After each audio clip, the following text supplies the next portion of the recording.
Ah oui.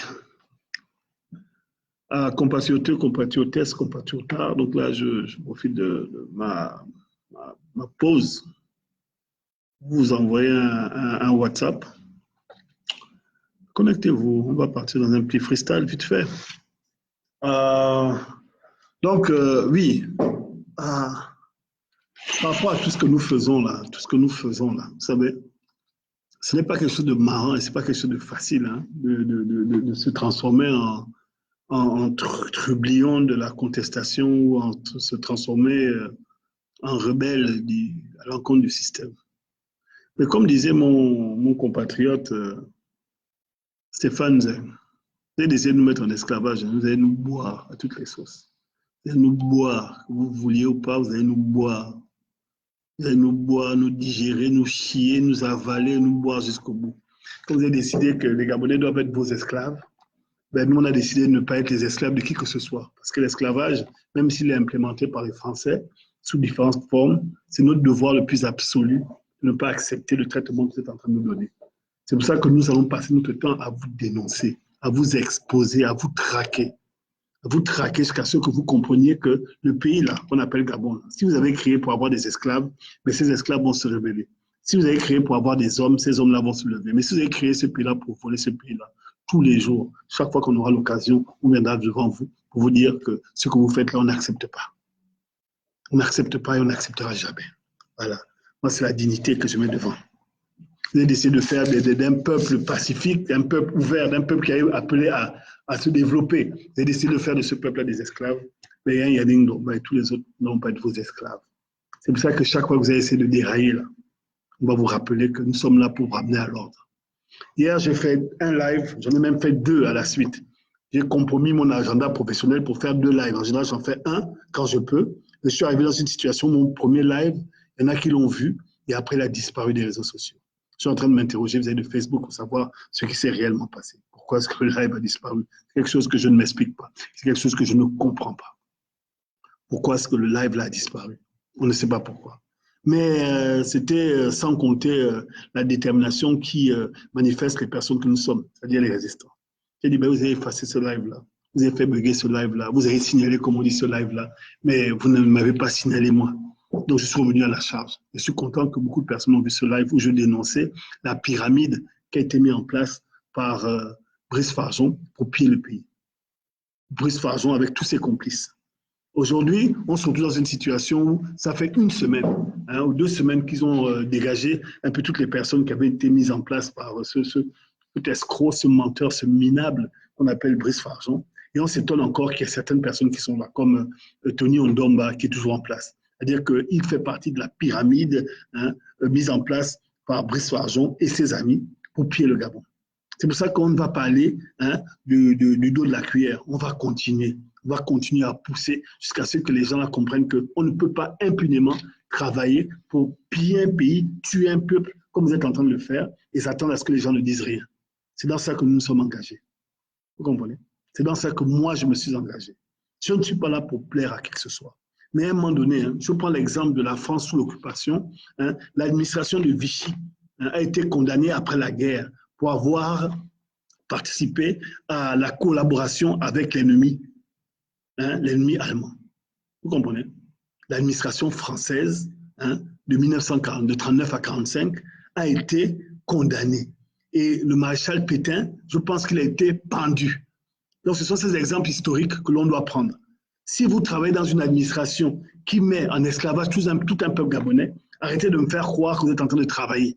Vous êtes en train de participer. Vous êtes en train d'être des collabos à un système. Je ne parle pas des entreprises privées, parce que le privé, c'est le privé. Vous faites des affaires. Il n'y a pas une question de moralité. Moi-même, j'essaie de me battre dans les affaires que je fais. Je parle de toute l'administration.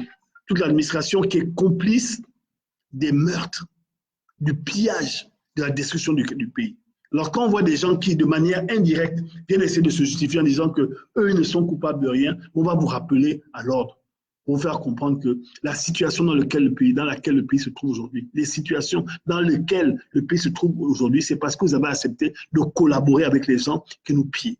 C'est pour ça que je serai sans concession avec vous. Comme vous avez été sans concession avec toutes les personnes qui, un soir du 31 août, ont voté pour chasser ce système du pays. Et vous les avez juste tués. Vous ne vous êtes pas posé la question de savoir si le petit jeune qui est venu à 18h au QG pour célébrer son vote avait des ambitions dans sa vie. Vous ne vous êtes pas posé la question de savoir si la maman qui était là, en train de donner les bouteilles de coca, qui était en train de faire les sandwichs, avait un autre plan que ça, pour sa vie que celle des balles qu'Ali Bongo est venu balancer froidement sur la tête des Gabonais. Vous n'êtes pas posé la question lorsque vous avez décidé de tuer ces gens-là, s'ils avaient d'autres projets que de mourir ce jour-là brutalement tués par les Bongo. Donc vous pouvez monter ou descendre, faire ce que vous êtes en train de faire là. Vous nous trouverez toujours en face de vous. Toujours en face de vous. Pour vous dire que nous n'allons jamais accepter ce système esclavagiste. Jamais. Vous êtes là en train de tourner à gauche, à droite, en train de monter, descendre, en train de dire, ah, machin, Yannick est devenu, je ne suis pas devenu fou. On tire. Allez, c'est un tir groupé. Ceux qui sont dans le système là vont tomber. Ceux qui participent vont tomber. Et tous les jours, depuis 3 ans, on est en train de vous faire avancer, reculer pour que vous compreniez que la situation dans laquelle vous avez mis les Gabonais ne plaît pas aux Gabonais.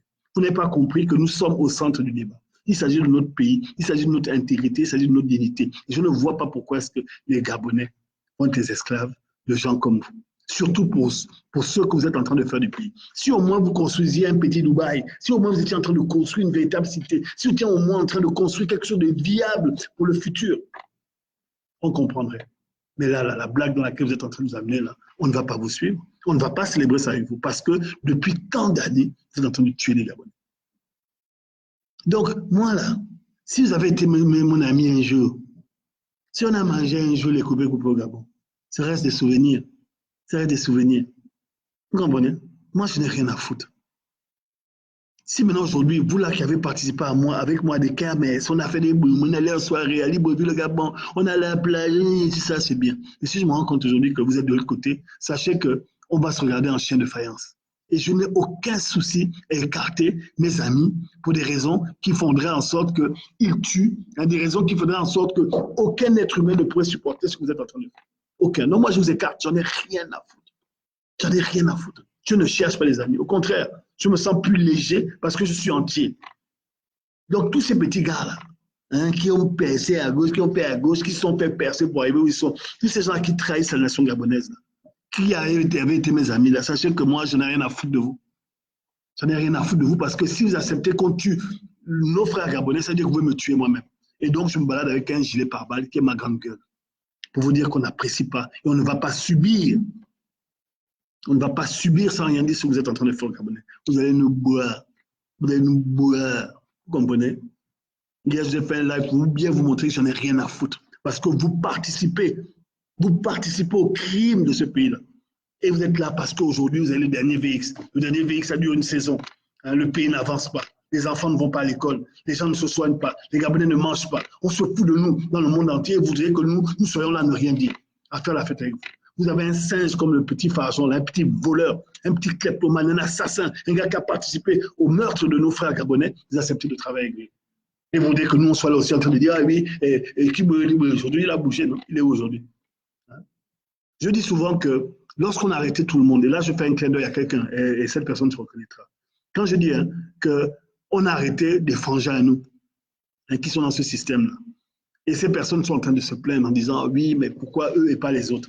Moi je dis, c'est la chance. Et ils ont eu la chance. Ceux qui n'ont pas été arrêtés, ils ont eu la chance. Ils ont eu la chance, à un moment donné, d'avoir peut-être d'autres personnes qui les baquaient. Ils ont eu la chance d'être passés à travers les mailles du filet. Mais s'ils ont réussi à échapper cette fois-là, ils n'échapperont pas la première fois. Moi, ça me fait mal de me rendre compte qu'il y a beaucoup de frères à moi qui sont là dans les geôles aujourd'hui qu'on a arrêtés. Ces gens qui me disaient, mais rentre, il y a du boulot, rentre, il y a du boulot. Ah, ça me fait mal. Ça me fait mal de me rendre compte que mes frères là ont tourné. Comme j'ai un frère qui faisait partie des vigiles qui ont tué les Gabonais, des mercenaires qui ont tué les Gabonais. Donc moi, je vous regarde, je vous dis, je ne mangerai pas de votre pain là. Parce que c'est votre pain moisi là. Votre pain qui a été coupé par des rats. Ça ne m'intéresse pas de manger ça. Ça ne m'intéresse pas de ne pas marcher le torse bombé. Surtout, je fais 1m85. Je ne vois pas pourquoi je vais marcher comme ça, faire mes respects vis-à-vis de personnes qui volent le peuple. Vous ne me trouverez pas là-bas. Vous ne me trouverez pas là-bas. Et si je vous dérange, soyez dérangés. Et si vous voulez que ça change, que je ne vous dérange plus, commencez à devenir honnête vis-à-vis de votre pays, au lieu de faire ce que vous êtes en train de faire. Parce que ça devient insupportable. Insupportable de voir que les Gabonais sont les propres complices de la destruction de leur pays. Vous n'avez pas de pays de rechange. Nous, on en a. Moi, aujourd'hui, j'ai un pays de rechange, j'ai le Canada, j'ai la France, j'ai l'Angleterre. Je peux vivre dans ces 3 pays sans problème. Sans problème. J'ai résolu ces problèmes il y a 20 ans.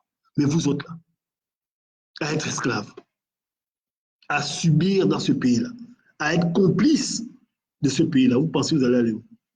Nulle part. Donc, moi, je vous dis, ma position est claire. Ça ne m'amuse pas de venir vous dénoncer. Mais c'est notre devoir à nous tous. C'est notre devoir à nous tous. C'est pour ça que j'appelle à toutes les personnes, là, comme ils sont en train de régler les comptes entre les rats, là, sont en train de se bouffer, hein, ils n'ont aucun mérite d'être des rats qui sont en train de se bouffer entre eux. Moi, je vous invite à, si vous avez des informations sur l'autre là, le gars de Port-Gentil, là, le gars qui n'a pas de Mbombo, là, Bomba Noël, hein, c'est ça? Petit voleur comme ça. Vous donnez. Nous, on sait quand est-ce qu'il a commencé à monter. Moi, je peux vous dire que j'ai même failli le remplacer dans un boulot il y a bientôt 9 ans. Il travaillait dans une compagnie pétrolière, comme il ne sait rien faire, il mentait, il racontait n'importe quoi. On l'a viré de là, il allait vendre des meubles à l'écran. Aujourd'hui, on l'a introduit chez Manfumbi et maintenant, il est monté au sacrifice de ce qu'il a fait. Il sait ce qu'il a fait. Maintenant, si vous avez des éléments sur son histoire, là, envoyez-moi. Vous savez que j'ai une manière de tourner l'information qui fait en sorte que ça sorte les gens. Demandez au patron de la CNLSS, là, hein, et comment il s'appelle? Dioréré, jusqu'aujourd'hui, il se souvient de moi. Et demander à cette personne aujourd'hui à quel niveau il est en train de descendre aux enfers aujourd'hui. Après d'avoir fait en sorte que quelqu'un d'innocent va en prison pour que lui prenne la place. Demandez-lui aujourd'hui où est-ce qu'il se rend aujourd'hui. Où est-ce qu'il est rendu aujourd'hui. C'est parce que son attitude nous a choqués. De venir mentir il y a 2-3 ans qu'il était dans une compagnie immobilière au Canada, dire que nous, on est au Canada, on sait le quoi est-ce qu'il vivait. Aujourd'hui, demandez-lui la dénonciation là. La dénonciation qu'on est en train de faire, là, mettre en avant les choses de ce pays-là, c'est pour déstabiliser ce système-là et faire comprendre à ces petits rigolos-là que ce n'est pas normal. Il n'est pas normal de voir qu'un peuple soit en esclavage par les siens pendant tant d'années. Maintenant que vous aimez, que vous n'avez pas, c'est votre problème. On vous dit, vous allez nous boire, vous allez subir les crimes que vous commettez. Et ne vous attendez pas à ce que moi je sois conciliant, j'en ai rien à foutre. Je n'ai plus rien à perdre. Dès l'instant où quelqu'un ne peut plus rentrer dans son pays parce qu'il a des opinions politiques, il se prépare à vivre autre chose ailleurs. Et moi, je suis préparé et je m'y suis préparé. Et comme je vous dis tous les jours, je ne me plains pas. Je remercie mes parents de m'avoir donné cette force de caractère. Je n'ai plus rien à, je vous dis, je n'en ai rien à cirer, que vous soyez d'accord ou pas. Rien à foutre. Vous tuez les Gabonais, vous allez nous trouver en face. Nous, on n'a pas besoin d'armes pour vous faire comprendre que vous sentez mauvais. On n'a pas besoin d'armes. Il s'agit de notre intégrité, de notre pays, et on ne peut pas rester comme ça, à laisser les gens faire n'importe quoi et ne rien dire. On ne peut pas. On n'a pas à laisser ça se faire. Sinon, ça n'a pas de sens. Ça n'a pas de sens le combat que nous sommes en train de mener. Alors, vous parlez, comme je dis, et je reprendrai toujours la phrase d'une frangine qui parle d'acharnement lorsqu'on lutte pour la vérité. Je trouve ça vraiment culotté. Nous n'avons pas de limite, nous n'avons pas d'armes. La seule arme que nous avons aujourd'hui, c'est ce qu'on a dans la tête, ce qu'on a dans le cœur et nos convictions qu'on vous sort tous les jours. Donc, moi, je vous dis, hein, vous n'allez pas me trouver dans la compromission avec ces gens. Jamais. Jamais. Parce que vous faites le mal dans ce pays-là, on va vous montrer. Et si vous vous comportez comme les autres, là, moi, je vais vous montrer que je ne serai jamais avec vous. C'est tout. On parle d'intégrité. Si vous avez de quoi m'exposer, venez me détruire, je vais me défendre jusqu'au bout, jusqu'à ce que vous m'anéantissiez. Mais je ne me cacherai pas comme un rat lorsque je suis reconnu d'avoir commis des choses atroces. Jamais. Ali Bongo est où aujourd'hui? Toute l'arrogance qu'il a montrée pendant 10 ans, il est où aujourd'hui? Tout le monde se fout du labon, tout le monde se fout même de lui. Il va mettre un petit blanc à Tintin qui se moque de lui pendant 2 ans. Aujourd'hui, il est où Ali Bongo? Sa crédibilité est où? Qu'est-ce qu'il est devenu?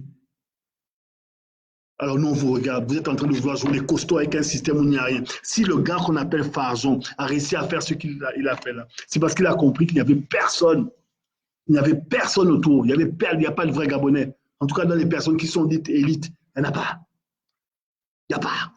Donc, vous pouvez monter, descendre, ça vous regarde. Vous pouvez aimer ou ne pas aimer, ça vous regarde. Nous, on a décidé de ne pas subir, on va se battre. C'est de ça dont il s'agit. Et pas autre chose. Donc, vous pouvez venir scandaliser, oh, machin, c'est votre problème. Oh. Vous n'aviez qu'à pas. Vous n'aviez qu'à pas participer. Parce que si tous les Gabonais avaient fait bloc contre toute la traîtrise qu'on voit là, je vous jure que le Gabon ne serait pas là aujourd'hui. C'est la chance. Vous êtes chanceux.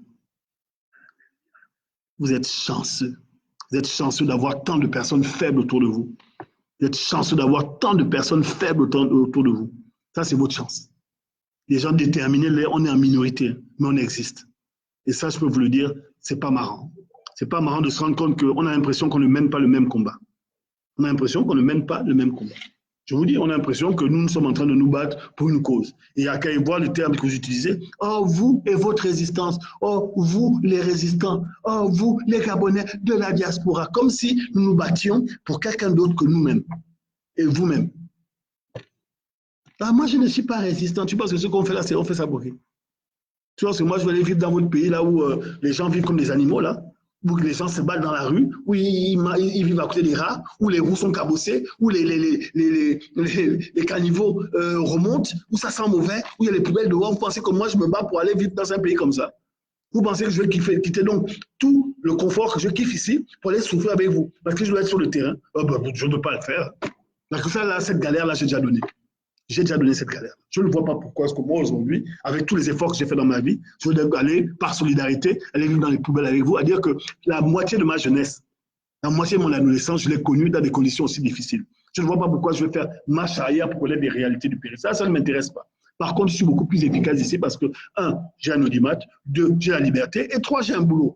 Donc, ça me permet d'être autonome, plutôt que d'aller faire des courbettes dans un pays où les gens qui vivent dans ce pays ne se respectent même pas. Ça ne m'intéresse pas. Je vous dis, vous n'allez pas m'avoir dans ce là ou alors là, vous n'allez pas m'avoir dans ça. Ah, ça, je ne vois pas quel est mon intérêt. Je n'ai plus 20 ans. Je n'ai plus 20 ans pour aller galérer dans la solidarité, à dire que les gens pour qui on se bat sont en train de se rouler les pouces ou sont en train de faire comme si tout allait bien. Et le temps passe, le pays ne fait que sombrer. Le temps passe, le pays ne fait que sombrer. Pourquoi? Parce que vous faites preuve d'égoïsme ou de faiblesse. Parce que ces gens-là font ça parce qu'ils ne voient personne en face. J'admire la pugnacité du président élu. J'admire sa pugnacité. Le seul truc que je regrette un peu, c'est que quand il fait une sortie, là, je ne veux pas qu'il fasse une sortie tous les 6 mois. Au point où nous en sommes aujourd'hui, il faut mettre la pression maximale. Il faut mettre la pression maximale. Aujourd'hui, tu sors lundi, tu sors mardi, tu sors mercredi, tu occupes le terrain comme les autres. Ça, c'est ce qu'on veut. C'est ce qu'on veut. Si on peut te conseiller, hein, notre président élu, il faut que tu mettes la pression tous les jours. Ce n'est pas faire comme Lumumba, il était venu écrire un discours là, qui a changé la conception que les Belges avaient des Gabonais, des Congolais. Mais la suite de ça, ils l'ont massacré parce que derrière le discours, il n'y avait rien. Il n'y avait rien derrière le discours. Nous, on est fatigué des discours. On dit maintenant, derrière, c'est comment est-ce qu'on met le rouleau compresseur. Les effets d'annonce sont bien. Le fait qu'on existe, c'est très bien. Mais comment est-ce que nous, derrière, on met le rouleau compresseur pour montrer à ces gens-là que derrière, il y a quelque chose. Notre résistance, elle est inédite dans l'histoire du Gabon. Elle est inédite en termes de durée, en termes de persévérance, en termes de qualité, elle est inédite. Et en termes de dispute aussi, c'est inédit. Une résistance ne peut pas être parfaite. C'est faux. C'est faux. On n'est pas un parti politique. Chacun a son orientation. On a Starly qui fait ça en Turquie, on a Messire qui fait ça par là, on a Laurence qui fait ça par là, on a Stéphane Zan qui fait ça par là, on a Aimé Victor qui fait ça à sa manière, hein, on a Dorian qui fait à sa manière, Bob Le Fou qui fait à sa manière. Chacun a sa manière de faire cette résistance. Mais on n'oublie pas une chose, c'est qu'on est unis et on le fait pour le même pays. Donc les gens qui viennent dire, oh, la résistance les déçoit, nous espériez quoi? Vous avez donné un livre de résistance, vous avez donné ce qu'il faut faire, ce qu'il ne faut pas faire. Chacun fait avec les moyens qui sont les siens. C'est tout. Donc on a le mérite d'exister. Aussi imparfait qu'on est, on a le mérite de résister. Et ça là, c'est de l'or. Je vous dis, c'est de l'or. Donc il ne faut pas venir me chercher dans des recoins que vous n'allez pas pouvoir assumer. Parce que c'est nous autres là qui nous rentrons pour pays. Pas qu'on ait peur, mais qu'on n'ait pas envie. Moi, je n'ai pas envie. Je vous dis, je n'ai pas envie. Pourquoi je vais aller en prison? Je vais aller en prison. Ça sert à quoi? À qui d'aller en prison? Ça sert à quoi pour le pays? Ça sert à avancer quoi pour le pays? Aujourd'hui, là, depuis que les frangins sont en prison, est-ce que la contestation a changé? Est-ce que la contestation a diminué? Est-ce que le pays s'est amélioré? Est-ce qu'Ali Bongo marche? Est-ce qu'Ali Bongo arrive à faire ses besoins tout seul? Est-ce que les gens là, depuis qu'ils nous tuent, là, est-ce qu'ils ont fait quelque chose du pays? Non. Donc, c'est à nous de leur rappeler leur nudité. Tous les jours, chaque fois qu'on aura l'occasion. Car si vous ne le faites pas là, ils vont continuer à vous écraser. Ce n'est pas un rigolo ou un chien comme dit White qui va venir me parler à moi. Moi, je suis Gabonais, lui, il est quoi? Il vient, il vous vend la forêt tous les jours, des pans de notre pays. Vous leur avez donné le droit de maîtriser les choses les plus sacrées de notre pays. Et vous voulez que nous, on se taise, soi-disant qu'il est expert de la nature, machin. Mais non, il vend le pays. Il brale le pays, il fait venir ces gens et ils font leurs concessions. Il les fait venir de jour, vous êtes là, il les fait venir de nuit, vous êtes là et vous ne dites jamais rien. Alors, il paraît que la Combé s'est revenu. Donc le gars, il est revenu. Il est revenu. Ils gogolent, comme Ali Bongo. Maintenant qu'ils sont tous les deux gogolisants et ne bandant plus, comme on dit, ne bandent plus, on va voir comment ils feront pour s'emboîter. Mais la réalité, c'est quoi? C'est que ces gens-là ont d'autres objectifs. Et les objectifs, là, ce n'est pas l'amour du pays. Comment est-ce que vous pouvez croire qu'un gars comme Farjon, qu'un gars comme Lee White, qu'un gars comme Akombesi, qu'un gars comme... et tous les autres aiment le pays plus que nous. S'ils aiment le pays, tant mieux pour eux, mais ce n'est pas leur pays. Donc, nous, on doit observer ces personnes-là et ne rien dire. On doit dire, ah oui, non, mais il faut les laisser faire. Oh, Lee White a des compétences. Lee White, tous les 3 mois, il est en Angleterre. Il va embrasser les pieds du roi Charles. Hein. Et son pays est de plus en plus riche. Hein. Il n'est pas gabonais. Il vient faire ce qu'il veut. La nature qui dit là, le bassin vert, le bassin bleu, là. Quand on voit le bord de mer gabonais, là, de Libreville, 300 km au Gabon, vous sentez qu'il y a un ministre qui aime l'environnement tant que ça? Vous vous laissez embarquer dans une mythomanie, des mensonges que même un enfant de 4 mois ne croirait pas. Dieu me dira qu'un enfant de 4 mois ne comprend pas. Un enfant de 4 ans, excusez-moi. Brice Farjon est venu vous mentir pendant 2 ans. Il est venu vous montrer qu'il vous pille le pays. Mais comme il sait qu'il n'y a personne en face pour lui faire comprendre, il continue à le faire. Ils ont réussi entre eux à démanteler ce qu'il a essayé de mettre en place. Ils ont réussi à démanteler ce qu'il a essayé de mettre en place. Mais ça continue. Lui-même, il est en train de montrer son village qu'il a construit là-bas, dans le Haut-Togo, là-bas, dans son soi-disant village. Il continue à être très riche avec l'argent qui fait de vous des pauvres. Il aime tellement le Gabon qu'il n'a jamais construit une école, même si ce n'est pas sa fonction. Il n'a jamais construit une rue, à part les choses qui lui sont personnelles. Et ça, vous le voyez, vous ne dites rien. Vous ne dites absolument rien. Et vous voulez que nous participions à ça et nous ne disons rien. Moi, mon point de vue, il est clair. Vous allez nous boire. Tant que Yannick Domba pourra parler, il viendra parler. Je n'ai aucun respect pour des gens qui pillent leur pays. Je n'ai aucun respect pour des gens qui appauvrissent leur propre peuple. Je n'ai aucun respect pour les personnes qui se cachent sous les tables en disant comment est-ce qu'on doit faire pour résister. Vous pensez que moi je suis allé à l'école de la résistance? Vous pensez que je suis allé à l'école de la résistance? Vous pensez que j'ai appris ça dans les bancs de l'école? Vous pensez qu'être choqué par quelque chose que je vois tous les jours, j'ai besoin d'aller à l'école pour comprendre ça, pour voir ça? Vous pensez ça? Vous pensez réellement ça? J'ai un petit frère qui m'a contacté la dernière fois, il me dit non, il a des secrets, mais il me dit, mais je ne dois pas dire, et il ne sait pas comment faire. Il ne sait pas comment faire. J'ai dit, mais comment petit? Soit tu prends des risques, soit tu n'en prends pas. Mais au niveau où je suis là, moi-même là, je vous dis, les risques que j'ai pris là sur ma vie là, c'est des risques maîtrisés. Parce que je sais que ces gens-là, dès qu'ils quittent le Gabon, ils deviennent des zéros. Ils prennent l'avion là, ils ne savent plus comment faire. Ils ne savent pas comment marcher les pays développés. Ils ne savent pas. Dès qu'ils viennent ici, ils sont en panique parce qu'ils savent qu'ils ne sont rien. Nous, on connaît la loi. On connaît les limites de ce qu'on est en train de faire. Nous, on a décidé de s'engager en conséquence. Parce qu'on aime notre pays. Donc, il n'y a pas de méthode. Il n'y a pas de mode d'emploi. Il y a juste les couilles. Porter ses couilles. Quand Jean Ping a décidé de venir prendre l'histoire de la présidence gabonaise, il a porté ses couilles. Aujourd'hui, vous pouvez dire ce que vous voulez là. Le gars, il est là. Vous pouvez dire qu'il est complice, il n'est pas complice, il fait semblant, il ne fait pas semblant. Mais en tout cas, si lui fait semblant, nous ne fait pas semblant. Et je n'aurais pas la prétention de dire qu'il fait semblant parce que tout ce qu'il a perdu dans ce combat-là, je pense que beaucoup de Gabonais n'ont pas perdu autant que lui. Je ne suis pas là pour faire ces attaques à coup. Moi, je respecte l'engagement de l'homme, jusqu'à preuve du contraire. Par conséquent, si moi je m'engage, j'aimerais qu'on me respecte en conséquence. Et j'aimerais qu'on respecte les personnes qui se battent, c'est-à-dire que vous êtes tranquillement en train de venir nous regarder nos lives sans venir nous aider à faire avancer la cause. On a notre petit frère qui prend des quais là. Et on demande de cotiser. Les gens demandent de cotiser pour lui. Le petit là, quand il s'est engagé, ce n'est pas vous qui l'avez payé. Maintenant qu'il est en prison à cause de défendre les causes qui sont les vôtres et les nôtres, on vous demande de mettre les 5 000 francs pour qu'on puisse payer son avocat. Les gens ne mettent rien. Les gens ne mettent rien. Même moi-même, je n'ai même pas encore, mais il faut que je mette d'ailleurs, mais je le ferai. Ça, je n'ai pas de souci à ce niveau-là. Quand il y avait Mombo qui était en prison, on a tous cotisé pour lui. Crépin, il faut cotiser pour lui.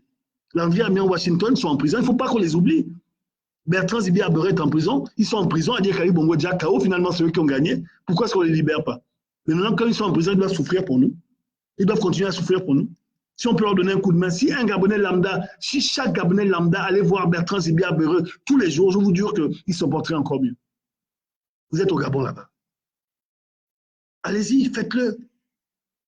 Faites-le pour vous. Parce que nous autres, là, je vous dis, hein, regardez, moi où je vis, je ne sais pas si vous voyez quelque chose. Hein. Moi où je vis, hein, c'est Kinda. Où je travaille, c'est Kinda. On a les ordinateurs, on a tout. Hein. Où je travaille, c'est Kinda. Donc, moi, je n'ai pas besoin de vous quoi que ce soit. Je n'ai pas besoin de vous quoi que ce soit. Par contre, j'ai besoin que vous soyez un peu plus solidaire pour votre cause et que vous compreniez que ce qu'on fait, si vous n'arrivez pas à comprendre ce qu'on fait, allez rejoindre les rangs du PDG. Allez-y. Ils attendent des gens qui ne comprennent pas. Ils voulaient être des esclaves comme le petit, là. Il y en a plein, là, comme Chadi Moukarim, comme mon frère Assès, ou bien le petit rigolo là qu'on appelle Gabin Yalanzele. Allez-y. Ça, c'est facile. C'est facile de devenir comme ça. Vivre de l'humiliation et ne jamais rien avoir en retour parce qu'aucune qualification, aucune aptitude, aucune intelligence, sauf le domaine, l'intelligence dans l'esclavagisme ou en étant être un esclave. Si j'ai envie d'être comme ça, allez-y. Ne venez pas nous fatiguer. Parce que moi, ça ne m'amuse pas de venir dénoncer des frangins qui tuent les autres. Ça ne m'amuse pas de regarder Biendi Mazanga en chien de faïence, c'est-à-dire que c'est mon frangin. J'ai des photos, je suis avec lui, ça ne m'amuse pas aujourd'hui de laminer Arnaud Ngandji. Ça ne m'amuse pas. Ce sont des gens qui, toute leur vie, depuis qu'ils sont entrés au Gabon, ils ne savent faire que ça. Ils ne savent faire que ça, participer à la saloperie. Ça ne m'amuse pas de voir mon petit frère Pascal Wani être un ministre du pétrole. Aujourd'hui, on l'a balancé comme une petite pute à la poubelle. Hein, et il n'est plus rien aujourd'hui. Il attend pour la prochaine nomination. Ça ne m'amuse pas. Ça ne m'amuse pas parce que pendant qu'ils viennent, moi, je perds des amis, mais surtout, je perds un pays. Je perds un pays, je perds des gens qui, pour moi, avaient de la valeur, parce que Arnaud Ngandji avait de la valeur, c'est quelqu'un de très intelligent. Hein, Pascal Wani aussi. Hein, Biendi Makanga Moussavou, écoute, ça me fait mal de me rendre compte que finalement, tous les malins qui ont toujours fait là, c'est parce que leur père était des voleurs, et ils ont décidé de reprendre le flambeau. Quand je vois le fils d'Emmanuel Bell, le fils de Bert, là, j'en ai souvent parlé, quand je vois comment le fils de Bert se fait insulter lorsqu'on le dégage de son boulot, je me dis, mais est-ce que c'est l'intégrité dans laquelle son père prétendait l'avoir éduqué? On l'accuse d'avoir fait des détournements. On le chasse comme un moins que rien parce qu'ils ont accepté de travailler pour un moins que rien comme Farjon. Aujourd'hui, Farjon est où? Avec ses costumes col Mao, à gauche, à droite, il est où? Il est quoi?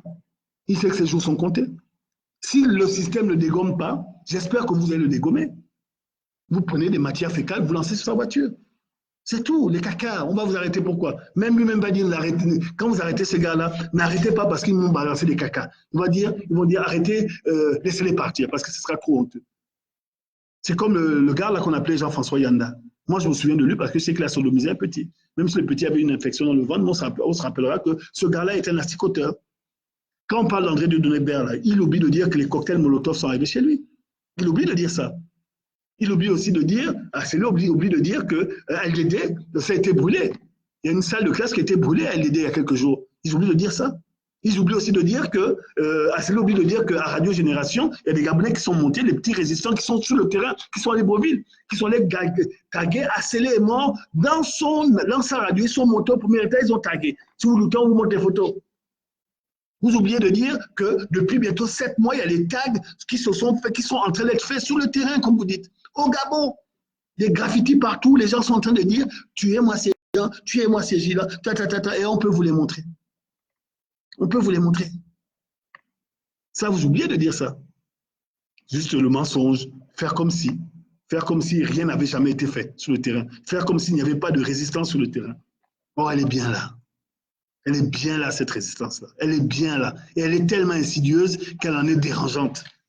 Qu'elle en est tellement dérangeante. Nous, on vous demande une chose, c'est de nous remettre le pays. Et que si notre génération n'y arrive pas, il y en a une autre qui arrivera. Et je vous jure que le karma des gens qui descendront de tous ces gens-là qui ont tué les autres, il sera tellement fort qu'eux-mêmes vont se suicider.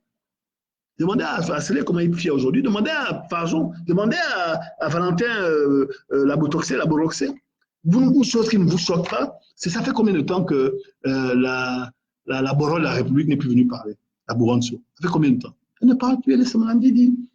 Elle vient seulement subir, elle qui faisait le malin. On lui ferme ta gueule, vieille peau. Ferme ta gueule, tu fais ce qu'on te dit de faire. Et tu fermes ta gueule. Voilà, elle ne parle plus. Elle est maintenant là, elle est bongo aussi.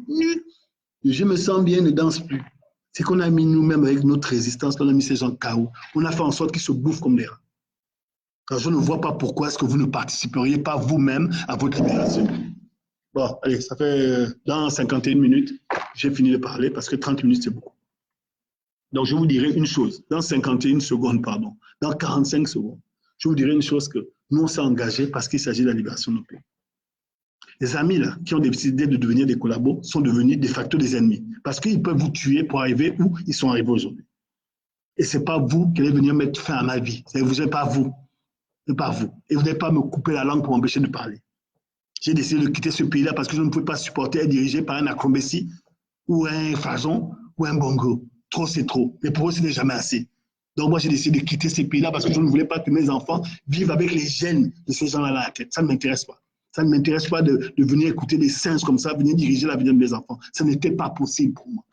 Si une corbe a décidé de tuer les écrans en se comportant comme ça et a tué les Gabonais avec, c'est son problème. Moi, je ne suis pas dedans.